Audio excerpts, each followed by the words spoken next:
This is the Concertmate 950.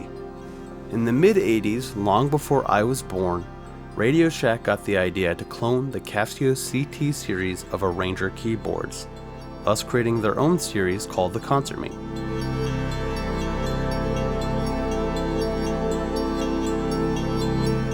Hello everyone, and welcome back to a new video here on the channel.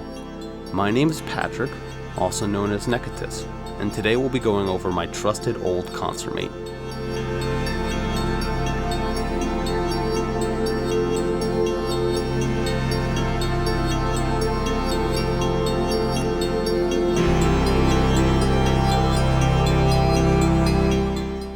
Arranger keyboards are a fun, simple instrument that has several sound banks, drum patterns, and demo songs you can play on top of. These digital pianos often sound very cheesy, and their demo songs are pretty great, but are also very artificial and faux.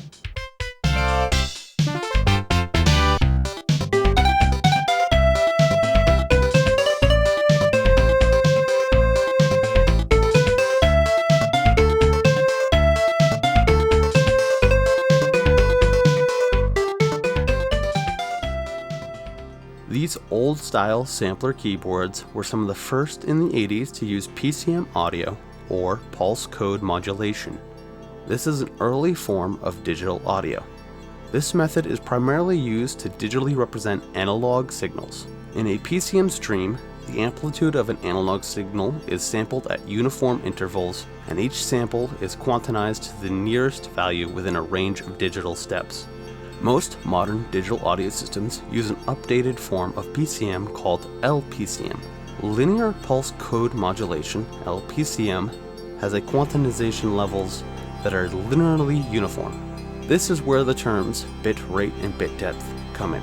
In general, PCM is more flexible and can more easily be compressed, while LPCM is more professional and gives an on average higher quality, but a larger file size.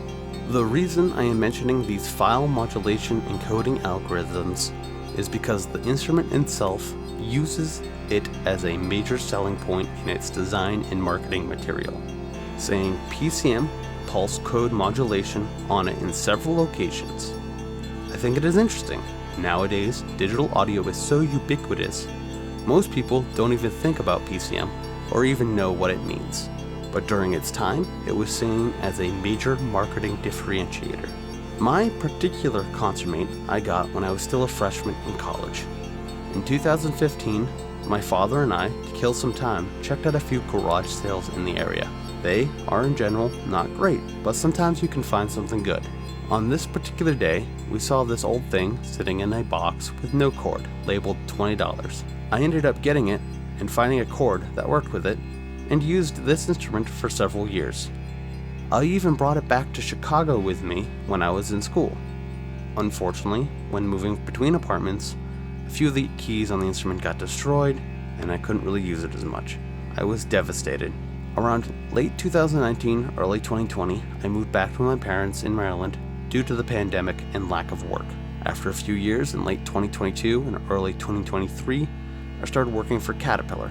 I was making good money working there, and I actually bought a few replacement keys, thus repairing this old keyboard. However, another problem arose. I think my sister's cat, Gizmo, peed on the keyboard. The power converter on the motherboard for the DC power input is fried because of this.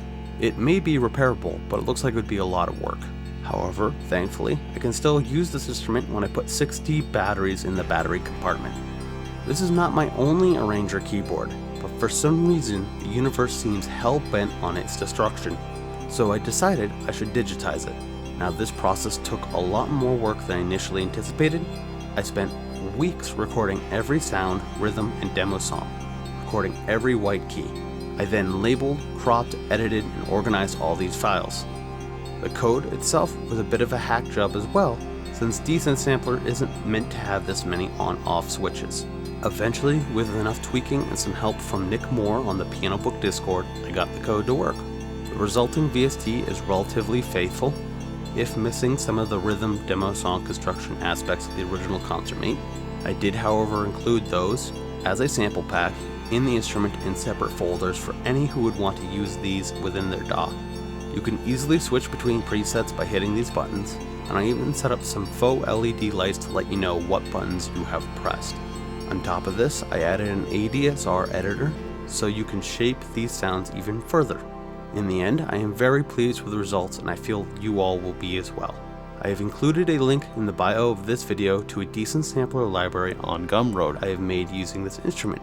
Due to copyright concerns from Piano Book, the full unedited version will not be hosted there.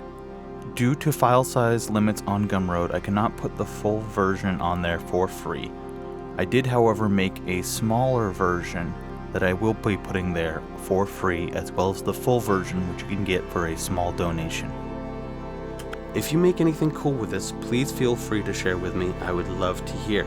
I hope you all get as much enjoyment from this as I have, and I hope to see you again next time. Patrick.